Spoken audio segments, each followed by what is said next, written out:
एक बात तो हमें और आपको ये समझनी चाहिए, मैं पिछले कई वर्षों से और खासकर उत्तर प्रदेश में देख रहा हूं, भारतीय जनता पार्टी का एक बहुत सोचा समझा मॉडल है कि वो पहले अनकॉन्स्टिट्यूशनल काम करते हैं, गैर कानूनी काम करते हैं, और अगर आप उसमें विरोध करने आते हैं तो प्रशासन से, शासन से आपके खिलाफ कार्रवाई करते हैं। जिस तरह का भाव राज्यसभा में था वो बाबा साहब भीमराव अम्बेडकर जी का अपमान है।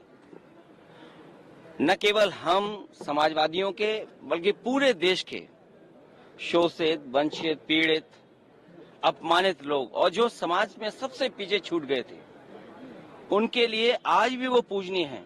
आप किसी भी गांव में चले जाएं पूरे देश में, आज भी बाबा साहब को पूजने का काम गांव के लोग करते हैं। गरीब, हर समाज के लोग उनको भगवान की दृष्टि से देखते हैं। तो इस तरह की भाषा का इस्तेमाल करना न केवल निंदनीय है बल्कि शब्दों को वापस लें और माफी मांगने की जो विपक्ष की बात है उसको मानना चाहिए सरकार को। और सच्चाई तो ये है कि जो व्यक्ति माफी मांग लेता है वो बड़ा होता है। माफी मांगने वाला व्यक्ति हमेशा बड़ा होता है। ये जो कलयुग आया हुआ है, हालांकि वो मैं नहीं कह सकता हूं कहां से शुरुआत हुई थी, लेकिन भगवान श्री राम ने के अलावा जो हमारे भगवान हैं, भगवान श्री कृष्ण ने जब अपने प्राण छोड़े तब कलयुग शुरू हुआ। आखिरी शब्द भी यही थे जब उनको तीर लगा कि डेस्टिनी थी, ये माफ कहना चाहिए, भूल जाना चाहिए इस चीज को। तो कम से कम सरकार को जिनकी भाषा से, व्यवहार से पूरे देश का सेंटिमेंट बाबा साहब भीमराव अम्बेडकर जी के लिए जो अपमान की तरह भाषा इस्तेमाल हुई उस पर माफी मांगनी चाहिए और शब्द वापस अपने लेने चाहिए। राहुल गांधी पर एफआईआर हुई है सर, देखिए, ये हालांकि मेरी स्पीकर साहब से बात नहीं हुई और दूसरे पॉलिटिकल लीडर से बात नहीं हुई, लेकिन ये लोकसभा का परिसर है, इसमें सबसे ज्यादा सुप्रीम अगर कोई है तो स्पीकर साहब हैं।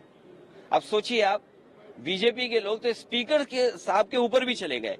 हालांकि मेरी किसी पॉलिटिकल पार्टी से बात नहीं हुई, लेकिन ये जो परिसर है वो लोकसभा का है, तो स्पीकर साहब के पास हम बैठ करके बहुत सारी चीजों को सुलझा सकते थे। लेकिन मैंने जो बात शुरू में कही, भारतीय जनता पार्टी के पास तरीके हैं, उनके पास मॉडल हैं, अंडरग्राउंड पॉलिटिकल उनके पास राय मशवरा आता है। वो कब ध्यान हटा दें, और पहले तो खुद अनकॉन्स्टिट्यूशनल काम करते हैं, पहले खुद गैरकानूनी काम करते हैं और फिर शासन प्रशासन से ऐसा कुछ करते हैं जिससे कि दूसरे पर आरोप लग जाएं। और मैं तो फरक्काबाद के सांसद जी को देख रहा था, वो सर्टिफिकेट वाले सांसद हैं।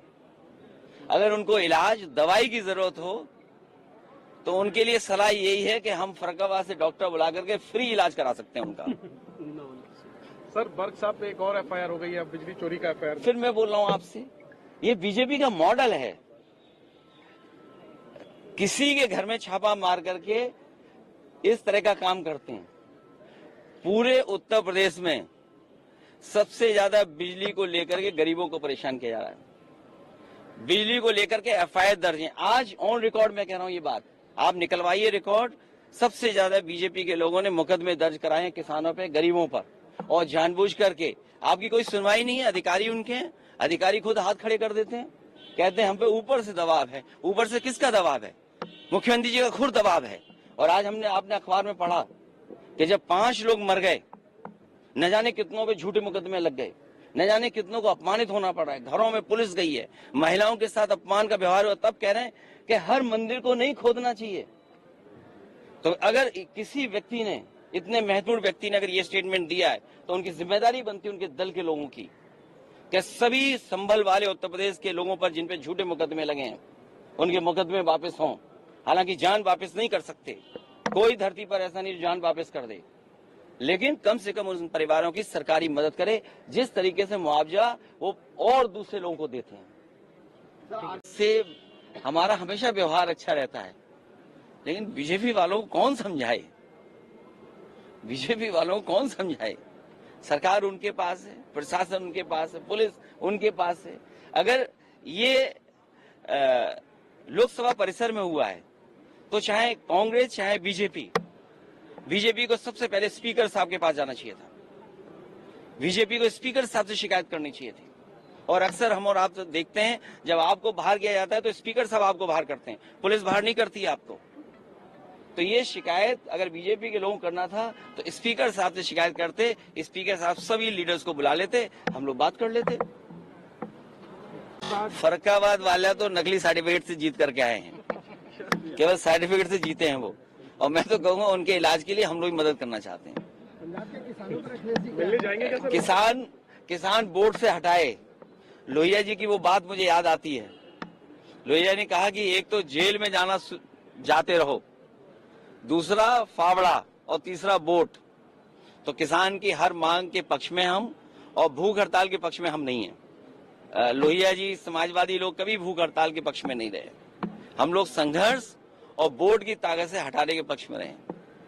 हमें उम्मीद है किसानों की सरकार सुनवाई करेगी। और आपको भी पता होगा कितनी किसको चोट लगी। आपसे बेहतर कौन है, सब कैमरे आपके पास हैं। अब आपका चेहरा भी बता रहा है कुछ ऐसा है जो हम नहीं जानते हैं।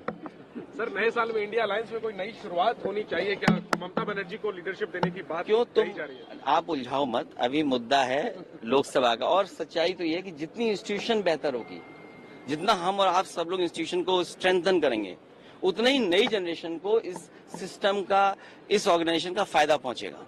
विधानसभा के चुनाव में समाजवादी पार्टी का बीजेपी हारे, समाजवादी पार्टी कैंडिडेट खड़े करे कि वो अलायंस होगी? बीजेपी हारे उस दिशा में समाजवादी लोग साथ देंगे।